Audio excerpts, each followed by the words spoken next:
பதிற்று பதிற்று எட்டுத்தொகை நூல்களுள் ஒன்றாகும். இது சேர மன்னர்கள் பதின்மரை பற்றி 10 புலவர்கள் 10 பாடிய பாடல்களின் தொகுப்பு ஆகும். இந்த நூலில் முதல் 10ம் இறுதி 10ம் கிடைக்கவில்லை. ஏனைய 8 பத்துகளும் கிடைத்துள்ளன. இதில் 9 பாடல்கள் 2 சேரர் மரபைச் சேர்ந்த 8 சேர மன்னர்களின் வரலாற்றை எடுத்துரைக்கின்றன.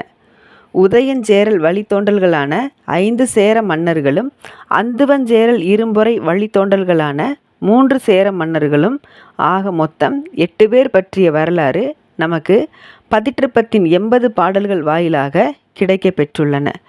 இந்நூல் சேரரின் வலிமையை முழுமையாக எடுத்து வைப்பதால் இரும்பு கடல் என அழைக்கப்படுகிறது. இந்நூல் பாக்கள் அகவாழ்வோடு இணைந்த புறவாழ்க்கையோடு தொடர்புடைய புறப்பொருள் பற்றியவை ஆகின்றன. சேர மன்னர்களின் குடியோம்பல் முறை, படைவன்மை, போர்த்திறம், பகையரசர்பால் பிரிவு, காதல் சிறப்பு, கல்வித்திறம், மனத்திண்மை, புகழ் நோக்கு, ஈகைத்திறன், கலைஞர் காக்கும் பெற்றி ஆகிய பண்புகளும், கவிஞரை காக்கும் பண்பு, பெண்களை மதிக்கும் பண்பு ஆகிய ஆட்சி திறன்களையும் சித்தரிக்கின்றன.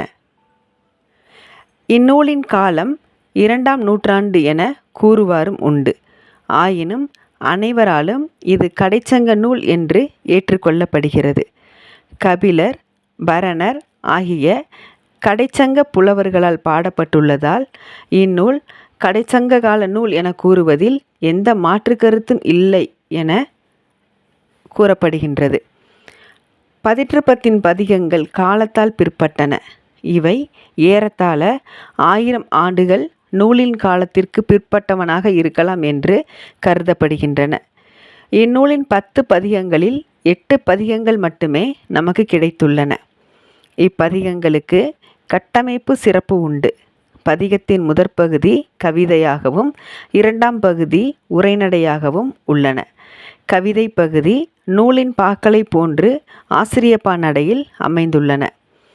இந்த பதிகங்களின் முதற்பகுதி சீர்மைமிக்க கவிதைகளாக உள்ளதால் இவற்றை எழுதி நூலை பதிப்பித்தவர் கவிஞராக இருந்திருக்கிறார் என்பது புலனாகிறது. இப்பதிகங்கள் சோழ மன்னர்களின் கல்வெட்டுகளிலும் செப்பு பட்டயங்களிலும் முதலில் காணப்படுகின்றன. மெய்கீர்த்திகளை ஒத்துள்ளன. முதலாக 989 கல்வெட்டு அமைத்த சோழ மன்னன் 1ஆம் ராஜராஜ சோழன் என்று டி.வி. சதாசிவ பண்டரத்தார் குறிப்பிடுகிறார். பதிற்றுப்பத்து பதிகங்கள் இதற்கு முன்னரே எழுதப்பட்டிருக்க வேண்டும் என்றும் அவைகள் கல்வெட்டு மெய்கீர்த்திகளுக்கு முன்மாதிரியாக இருந்திருக்க வேண்டும் என்பதையும் அடிக்குறிப்பில் கண்ட கட்டுரையில் பண்டாரத்தார் குறிப்பிடுகிறார். பதிற்றுப்பத்து பதிகங்களை கூர்ந்து நோக்கினால் சேர நாட்டை கடைச்சங்க காலத்தில் உதயஞ்சேரலாதன், அந்துவன் சேரல் இரும்பொறை ஆகிய 2 சேர மரபினர் 2 இடங்களில் இருந்து ஆட்சி செய்தனர் என்பது தெளிவாகிறது.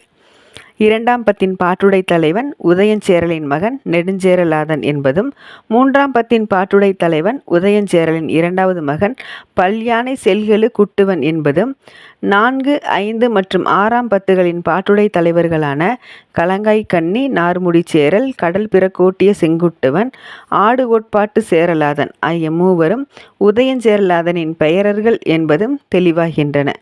காணாமல் போன முதல் பத்தின் பாட்டுடை தலைவன் உதயஞ்சேரலாக இருக்கலாம் என்று ஊகிக்கவும் முடிகிறது.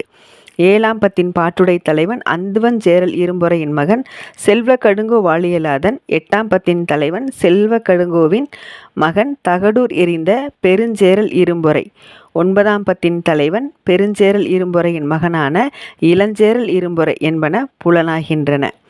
காணாமல் போன 10ஆம் பத்தின் தலைவன் யானைகட்சை மாந்தரன் சேரல் இரும்பொறை மீது பாடப்பட்டிருக்கலாம் என்றும் சதாசிவ பண்டரத்தார் குறிப்பிடுகிறார். பதிற்றுப்பத்தை தொகுத்தவர் பதிகம் என்னும் பெயரால் தொகுப்பு செய்திகளை தருகிறார். 10 பாடல்களில் சொல்லப்பட்டுள்ளதையும் அவர் அறிந்ததையும் இதில் தொகுத்துள்ளார். 10 பாடல்களாக தொகுக்கப்பட்டுள்ள முறைமை இந்த நூலிலும் ஐங்குறு நூலிலும் காணப்படுகிறது.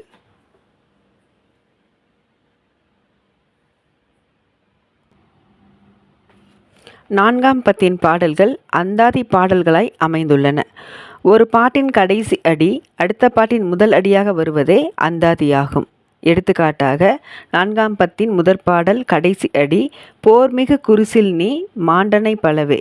இப்பத்தின் அடுத்த பாடல் அதாவது 32வது பாடல் முதலடி மாண்டனை பலவே போர்மிகு குருசல் நீ.